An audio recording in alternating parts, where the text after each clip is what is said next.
Imagine being just a teenager, your life barely begun and committing acts so brutal, so calculated that society locks you away forever on death row. These aren't stories of fleeting anger or youthful mistakes. These are tales of cold-blooded murder, where boys barely out of childhood unleashed unimaginable horror on innocent lives. In this video, we explore the cases of the most notorious teen boys still languishing in U.S. prisons for murder. Men who were sentenced to death for crimes committed as juveniles, before the Supreme Court banned executions for those under 18 in 2005. Their stories reveal the darkest corners of the human mind, the failures of systems meant to protect the vulnerable, and the endless appeals that keep them alive for now. If these stories make you reflect on justice, youth, and redemption, or if you want more deep dives into true crime, hit that subscribe button now and turn on notifications.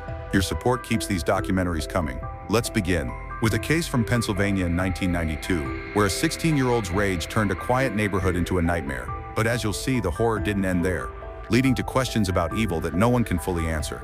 Case 1. Harvey Miguel Robinson. Harvey Miguel Robinson grew up in Allentown, Pennsylvania, a steel town scarred by economic decline, where broken homes and street violence simmered just below the surface. Born in 1975 to a teenage mother, Harvey's childhood was a pressure cooker of instability. His father was largely absent, and by his early teens, Harvey was already dabbling in petty crime, shoplifting, fights, run-ins with the law that hinted at a growing anger he couldn't contain. He idolized tough guys from movies, boasting to friends about wanting to be a real killer. But beneath the bravado was a boy wrestling with rejection, expelled from school, drifting without guidance. It started small. On April 5, 1992, Harvey, just 16, broke into the home of Joan Burgart, a 29-year-old mother of 3, in the quiet Hilltop neighborhood. He'd been watching her for days, fixated on her as a symbol of the stability he craved but could never have. That night, as Joan slept alone, her husband away on business, Harvey slipped through an unlocked door, his heart pounding with a mix of fear and thrill. He moved silently up the stairs, the floorboards creaking faintly under his sneakers. In her bedroom, he loomed over her, knife in hand, and when she stirred awake, gasping in terror, he plunged the blade into her chest. She fought back, clawing at his arms, but Harvey stabbed her again and again, 7 times in total, blood soaking the sheets as her screams faded to gurgles. The brutality wasn't just the act, it was the calm that followed. Harvey ransacked the room for cash, then slipped out, leaving Joan's body for her husband to find hours later. But Harvey wasn't done. The taste of power lingered. Less than 2 months later, on June 28, 1992, he set his sights on Charlotte Murray, a 47-year-old real estate agent known for her kindness in the community. Harvey had met her casually through a mutual acquaintance and saw an opportunity. He called her from a payphone, posing as a potential client interested in a house showing. Charlotte, trusting and eager to help, agreed to meet him at a vacant property on a sweltering summer evening. As the sun dipped low, casting long shadows over the empty home, Charlotte arrived first, flipping on lights and arranging papers. Harvey pulled up in a stolen car, his pulse racing with anticipation. He entered smiling, chatting about the dream home to put her at ease. They toured the rooms, kitchen, living area, Harvey trailing behind, his hand slipping to the knife in his pocket. In the bedroom, as Charlotte turned to point out a feature, he struck. Grabbing her from behind, he clamped a hand over her mouth to stifle her cry, then drove the knife into her back. She twisted violently, elbowing him, but Harvey was fueled by adrenaline.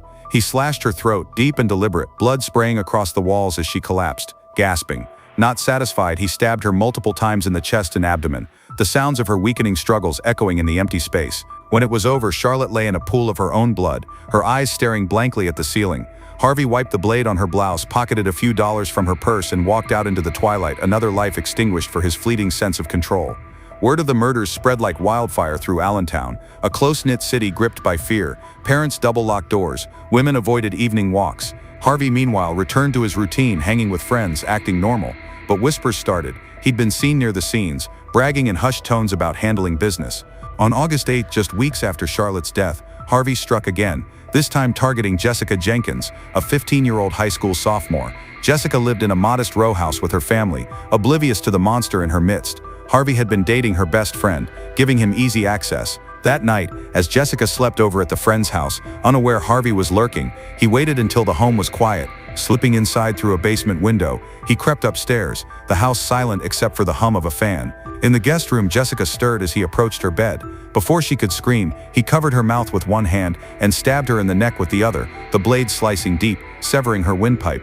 She thrashed in panic, blood bubbling from the wound, but Harvey pinned her down, stabbing repeatedly into her chest and side, 5, 6, 7 times, until her movements slowed, then stopped. The room reeked of copper and fear. Harvey paused, listening for sounds from the family, then fled into the night, leaving Jessica's body twisted in the sheets. For 6 long weeks, Harvey evaded capture, taunting police with anonymous tips, and even breaking into a cop's home to steal a police scanner, monitoring the investigation like a game. He partied with friends, flashing stolen jewelry from his crimes, his ego swelling, but cracks formed. A witness spotted him near Jessica's house, and forensic experts linked boot prints and a bloody shoelace to him.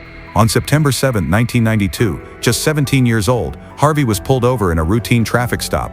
Officers noticed scratches on his arms, defensive wounds from his victims, and the knife in his car. Under interrogation, he confessed, detailing the killings with chilling detachment. "I just snapped, it felt good." The evidence was damning. DNA from blood on his clothes matched the victims, witness statements placed him at the scenes, and his own boast to cellmates sealed it.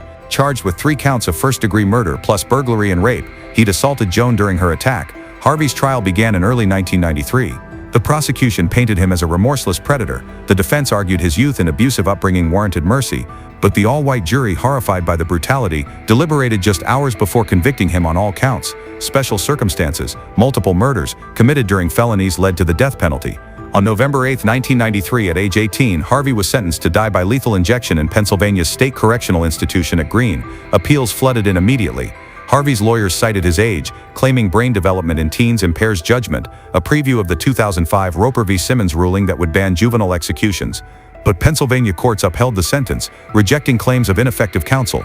In 1997, a federal judge ordered a new sentencing hearing after finding racial bias in jury selection, but it was overturned. Harvey's case drew international scrutiny from human rights groups, who called it a barbaric relic. No clemency pleas succeeded. Governors cited the savagery against forgiving him. From his background, no prior convictions marred his record before the spree, but psychological evaluations revealed untreated trauma, his mother's neglect, exposure to domestic violence, and possible undiagnosed conduct disorder. Mentally, he oscillated between bravado and breakdowns, once attempting suicide on death row. Today at 50, Harvey has spent over 32 years on death row, the longest of any former juvenile offender. Life there is isolation incarnate, 23 hours a day in a 6-by-9-foot cell, under fluorescent lights that never fully dim. Meals slide through a slot, exercise is a caged pen for an hour. Visits are rare, family long estranged, and appeals drag on, a limbo of legal briefs and rejected petitions. Pennsylvania hasn't executed anyone since 1999, so Harvey reads voraciously, paints haunting abstracts of his victims' faces, and writes letters pleading for a second chance. "I was a kid lost in the dark," he once told a journalist through glass. But the community of Allentown remembers the terror. Vigils for Joan, Charlotte, and Jessica still draw crowds, a scar on the city's soul. His crimes forced reforms in juvenile mental health screening, but the historical weight lingers, a reminder that unchecked rage in youth can echo forever. Harvey Robinson's spree left a trail of shattered families and a question that haunts: how does a boy become a monster? But our next case from Texas in 1993 shows evil can wear many faces, including that of a leader who turns friends into killers. As we uncover the gang-fueled nightmare that claimed 2 young lives, you'll wonder if some bonds are worth dying for. Case 2, Efren Saldivar. Efren Saldivar was born in 1977 in Houston's tough Fifth Ward, a neighborhood scarred by poverty and gang violence. By age 12, Efren was a natural leader, charismatic, sharp-witted, and fearless. But his charm masked a darker side. Raised by a single mother who worked double shifts, Efren found a family in the streets, joining the Southside Kings, a local gang at 14.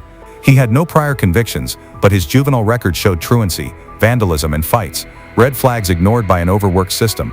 Teachers described him as a bright kid with a short fuse, while gang members called him El Jefe, the boss, for his ability to command loyalty. Beneath it all, Efren craved power, nursing grudges against anyone who crossed him.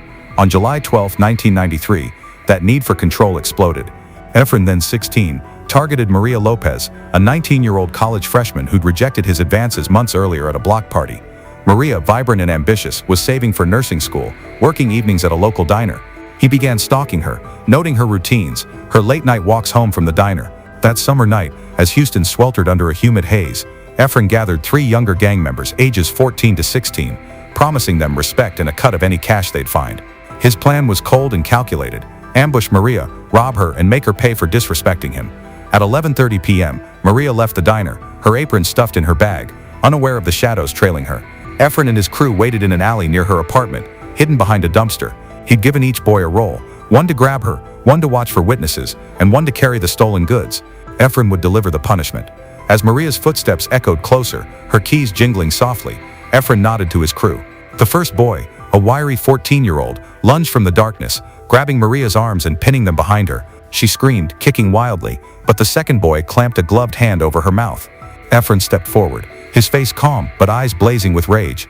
He pulled a switchblade from his jacket, its blade glinting under a streetlight. "You think you're better than me?" he hissed, his voice low and venomous. Maria's muffled pleas grew frantic as he slashed her arm, blood dripping onto the pavement. When she broke free for a moment, clawing at his face, Efren lost control. He stabbed her in the stomach, then again in the chest, each thrust deliberate. As his crew stood frozen, Maria collapsed, gasping, as Efren delivered a final cut across her throat, silencing her forever. The attack lasted less than 2 minutes, but the brutality, 14 stab wounds in total, left the alley slick with blood. The crew rifled through Maria's bag, taking $40 and her phone, then fled, adrenaline pumping. Efren, however, didn't run far. He hid in a nearby abandoned lot, wiping his blade clean and changing his shirt to avoid suspicion. For days he laid low, ordering his crew to stay quiet, but the streets were buzzing. Maria's body was found at dawn by a jogger, sparking outrage in the 5th Ward. Efren kept up appearances, even attending a vigil for Maria, crocodile tears in his eyes. But his crew wasn't as disciplined. One boy, racked with guilt, bragged to a cousin about the job they'd pulled. That cousin tipped off the police. On July 20, detectives raided Efren's apartment, finding the bloodied switchblade hidden under his mattress and Maria's phone in a drawer. Blood traces on his shoes matched Maria's DNA, and the younger gang members, facing pressure, turned on him, detailing the ambush in confessions. Efren's arrest was swift, his mugshot showing a defiant smirk. Charged with first-degree murder, robbery, and criminal conspiracy, his 1994 trial gripped Houston. The prosecution highlighted his leadership in the gang attack, calling it a sadistic power play. His defense argued coercion by older gang influences and his youth, but the evidence, DNA, witness testimony from his crew, and Maria's defensive wounds overwhelmed their case. The jury convicted him in hours, and on September 15, 1994, at age 17, Efren was sentenced to death, a rare penalty for a juvenile, based on the special circumstance of murder during a robbery. Appeals began immediately, with lawyers citing his age and lack of prior violent convictions. In 2000, a Texas appeals court upheld the conviction, but questioned the death sentence, though it was reaffirmed in 2002. After the 2005 Roper v. Simmons ruling banned juvenile executions, Efren's sentence was commuted to life without parole, though he remains on death row pending further appeals. His case sparked debate about gang influence on youth, with advocates arguing he was a product of his environment, while prosecutors called him a natural-born predator. On death row at Texas's Pulaski unit, Efren, now 48, lives in solitary confinement 23 hours a day in a concrete cell, with minimal human contact. He's become devout, reading scripture and writing apologetic letters to Maria's family, who refuse to read them. His mental health has deteriorated. Reports note bouts of depression and self-harm. Houston's community still grapples with Maria's loss. Her family established a scholarship in her name, a beacon of hope amid grief. Efren's case pushed local schools to implement anti-gang programs, but the scar remains. Case 3. Daniel Marsh. Daniel Marsh was born in 1997 in Davis, California, a quiet college town, growing up in a middle-class family fractured by divorce. His father, Bill Marsh, raised him alongside his stepmother, but Daniel's childhood was marked by trauma. He witnessed a suicide at age 10, a shadow that lingered. By 13, he was a loner, retreating into violent video games and online forums glorifying serial killers. Classmates called him weird but harmless. Teachers noted his dark writings, including a poem about death that raised eyebrows but no alarms. Psychological evaluations later revealed untreated depression and early signs of personality disorders, missed by a family who thought he was just troubled. On April 14, 2013, at age 15, Daniel set a chilling plan in motion. His targets were Oliver Chip Northup, 87, and Claudia Maupin, 76, an elderly couple living nearby, chosen for their vulnerable open home. Daniel saw killing as a way to feel alive, a twisted fantasy fueled by his obsession with violence. For weeks he'd prepared, stealing a buck knife from a friend and scouting the couple's routines. He told a peer he wanted to know what it felt like to kill, a confession that later haunted investigators. That night, a spring breeze rustled through Davis, the streets calm and unsuspecting. At 1:30 a.m., Daniel slipped out, dressed in dark clothes, the knife hidden in his jacket. He crept through an unlocked window into the Northup Maupin home, where the couple slept. The house was still, save for the soft hum of a clock. In their bedroom, Chip and Claudia lay unaware as Daniel stood over them, heart racing, gripping the knife. He struck Chip first, plunging the blade into his chest. Chip gasped, waking Claudia, who screamed as Daniel turned on her. The attack was frenzied, over 60 stab wounds each, slashing their torsos, faces, and throats. Blood soaked the bed, the walls, the floor, a scene of unimaginable horror. Daniel lingered, mutilating their bodies in a final act of desecration, driven by his need to feel the act. He left no ritual symbols, no fire to cover his tracks, just a silent exit into the night. He hid the knife and bloody clothes in a dumpster, then returned home, acting as if nothing happened. For days, Daniel went to school, hung out with friends, and ate snacks, his calm demeanor chilling those around him. He even bragged to a friend about the killings, details that led to his downfall. On April 16, 2013, neighbors alarmed by the couple's silence found the bodies. The crime scene traumatized first responders who described it as a slaughterhouse. Police focused on Daniel after a friend reported his eerie boasts. On April 18, officers recovered the knife and clothes with DNA linking him to the crime. In interrogation, Daniel confessed, describing the murders with a cold detachment, saying he wanted to feel something. Detectives noted his blank stare, one calling him empty inside. Charged with 2 counts of first-degree murder with special circumstances, multiple murders, extreme cruelty, Daniel's 2014 trial gripped Davis. The prosecution painted him as a budding psychopath, presenting the knife, DNA evidence, and his confession. The defense argued his youth and untreated mental illness, depression, possible antisocial personality disorder, demanded mercy, blaming a failed mental health system. The jury convicted him in hours. On October 17, 2014, at age 17, Daniel was sentenced to 52 years to life in prison, ineligible for the death penalty due to his age and the 2005 Roper v. Simmons ruling. Appeals followed, with lawyers arguing his mental health was inadequately addressed, but the sentence held. No federal resentencing occurred, and he remains in a California state prison, not San Quentin's death row.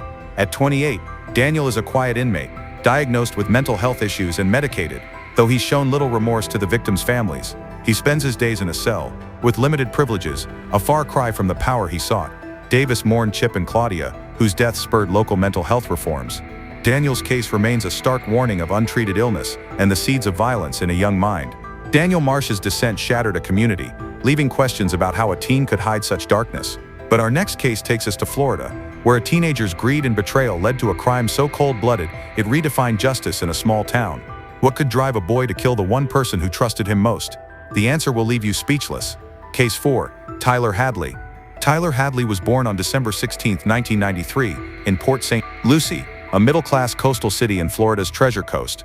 Raised by his parents, Blake Hadley, a 54-year-old plant operator for Florida Power and Light, and Mary Jo Hadley, a 47-year-old first-grade teacher known for her warmth and humor.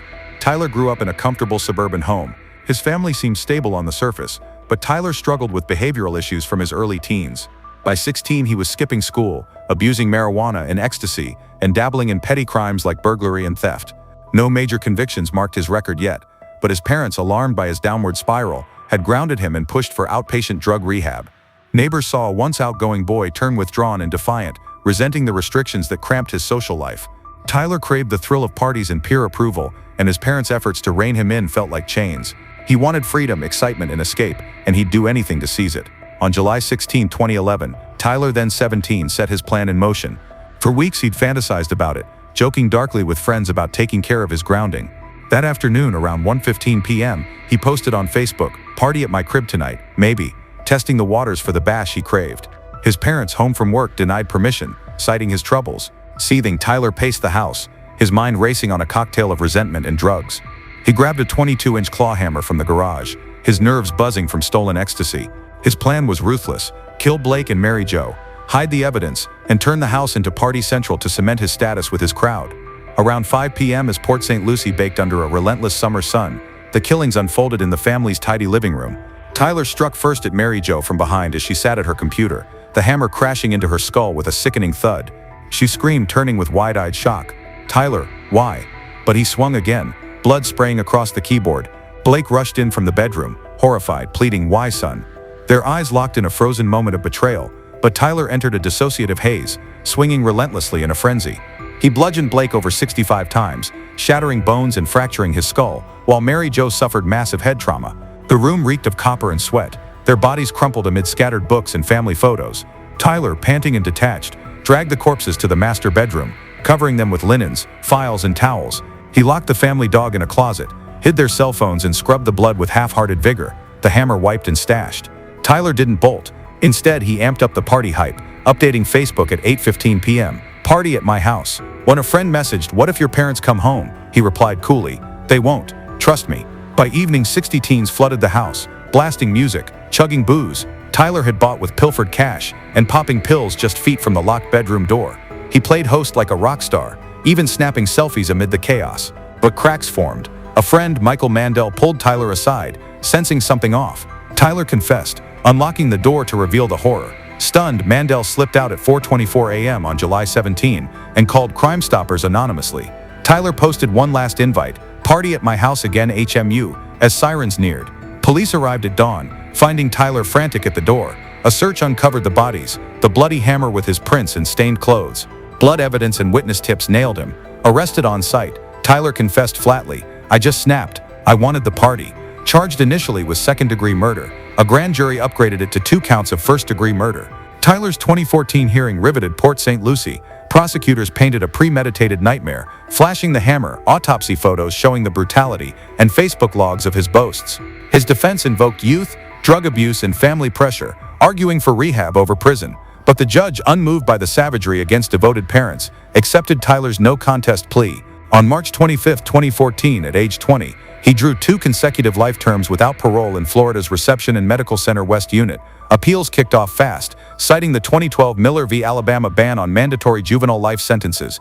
In 2016, his term was vacated for resentencing. A 2018 hearing, weighing his age and lack of violent priors, upheld life but added a 25-year review clause. Transferred over the years to facilities like Okeechobee Correctional Institution, Tyler's bids for lighter terms faltered. The case ignited outrage, with over 1,000 mourners at Blake and Mary Jo's funeral, and sparked debates on teen brain science and rehab, dividing the close-knit community. In prison, Tyler, now 31, endures close management, 23 hours daily in an 8x10 cell, with rec and a fenced pen. Reports paint him as isolated, haunted by guilt and mocked by inmates for his Hammer Boy nickname he once flaunted.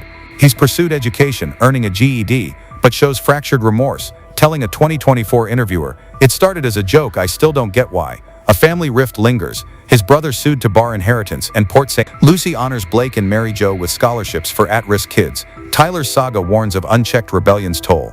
Tyler Hadley's betrayal shattered a family's trust, twisting parental love into a grave for 2. But our next case takes us to Ohio, where a teenager's rage and a stolen gun unleashed a tragedy that still haunts a small town. What happens when a boy's vendetta spirals into chaos? The answer lies in a single deadly night. Case 5. Brandon Moore. The night of August 21, 2001, began like any other in Youngstown, Ohio, a city scarred by the slow bleed of its industrial heart. But for one young woman, a 21-year-old student at Youngstown State University, the ordinary would shatter into a nightmare that would haunt her for decades. Her name was Melissa, and she was just arriving for her night shift at a group home for mentally handicapped women. As she opened her car trunk, a shadow moved in the darkness. A 15-year-old boy named Brandon Moore, armed with a gun and a heart hardened by a troubled past, was about to set in motion a crime so brutal it would shock a community and spark a legal battle that reached the highest courts in Ohio. What drives a teenager to such depravity? And how would justice weigh the actions of a boy barely old enough to drive? Brandon Moore was born around 1986 in Youngstown, a place where factory closures left dreams rusted and families fractured. By 10, he'd witnessed his father's murder and his brother's drowning, tragedies that left scars no child could outrun. Raised in a world where violence seemed as common as the cracked sidewalks, Brandon was already spiraling by his teens. Court records paint a picture of a boy adrift, angry, impulsive, and drawn to trouble. He'd been in and out of juvenile court for petty crimes, but nothing prepared Youngstown for what he'd do that summer night in 2001. His life was a powder keg, and that evening it found its spark. At 10:20 p.m., Melissa arrived at her job on Detroit Avenue, her mind on her work, unaware of the black car idling a few houses away. Brandon, wearing a mask, slipped out of the vehicle, his pulse racing as he clutched a handgun. He'd already robbed 2 others that night, Jason Cosa and Christine Hammond, in a driveway across town, his confidence growing with each crime. Now he saw Melissa, alone and vulnerable, and ran toward her. He pressed the gun against her, his voice low and commanding, "Give me your money and belongings." Before she could react, he forced her into her own car, sliding into the driver's seat. Another teen, 16-year-old Chaz Bunch, emerged from the black car, climbed into the back, and put a second gun to her head. Melissa, trapped between 2 armed boys, pleaded for her life as Brandon drove, following the black car piloted by a third accomplice, Andre Bundy. The cars wound through Youngstown's empty streets, heading toward a dead end near Piatt Street, a gravel lot cloaked in darkness. Melissa's heart pounded as Brandon's fingers violated her while he drove, her pleas ignored. When they reached the lot, the horror escalated. Brandon and Chaz dragged her from the car, grabbing her hair and forcing her to her knees. At gunpoint, they took turns raping her, orally, vaginally, anally, their violence relentless as she begged for mercy. A fourth accomplice, 21-year-old Jamar Callier, watched from the shadows. Melissa memorized the license plate of the black car, her only lifeline in the chaos.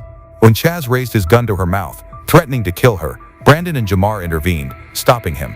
After what felt like an eternity, they released her, leaving her broken but alive. The attack lasted less than an hour, but its scars would last a lifetime. Melissa drove to a friend's house, her hands trembling as she recited the license plate number. Police moved fast, tracing the car to the 4 suspects. Brandon was arrested within hours, his bravado crumbling under interrogation. The evidence was overwhelming: Melissa's identification, the license plate, and DNA evidence linking Brandon to the rape. His fingerprints were on the gun, and her belongings were found among the group. The community reeled. Youngstown had seen violence before, but this crime committed by boys so young struck a nerve. How could a 15-year-old become a monster? And what would justice demand? In 2002, Brandon's case was transferred from juvenile court to Mahoning County Common Pleas Court, where he was tried as an adult alongside Chaz Bunch and Andre Bundy. The prosecution laid out a chilling case: 3 counts of aggravated robbery, 3 counts of rape, 3 counts of complicity to rape, 1 count of kidnapping, 1 count of complicity to aggravated robbery, and 1 count of aggravated menacing, plus 11 firearm specifications. Melissa's testimony was heart-wrenching, her voice steady as she recounted the terror. Brandon's defense argued his youth and trauma, his father's murder, his brother's death, made him less culpable, but the jury saw only the brutality. They convicted him on all counts. Judge R. Scott Critchbaum, unmoved by pleas for leniency, declared rehabilitation a waste of time and money, and sentenced Brandon to 141 years, stacking maximum terms to ensure he'd never walk free. But the story didn't end there. The U.S. Supreme Court's 2010 ruling in Granville, Florida, banned life without parole for juveniles in non-homicide cases, calling it cruel and unusual. Brandon's sentence, a de facto life term, came under scrutiny.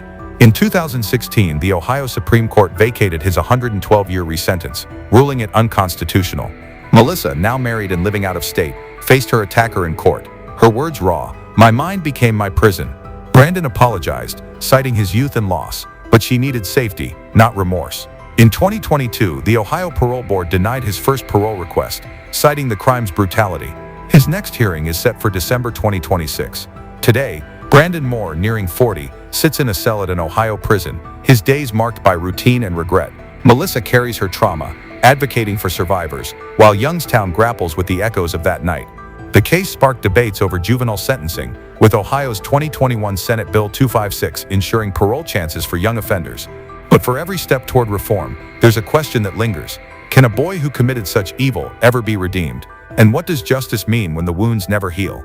These stories of teen boys turned murderers leave us grappling with the darkest corners of human nature, where rage, greed, and obsession spiral into unthinkable violence. Their crimes scarred communities, reshaped laws, and raised questions we may never fully answer.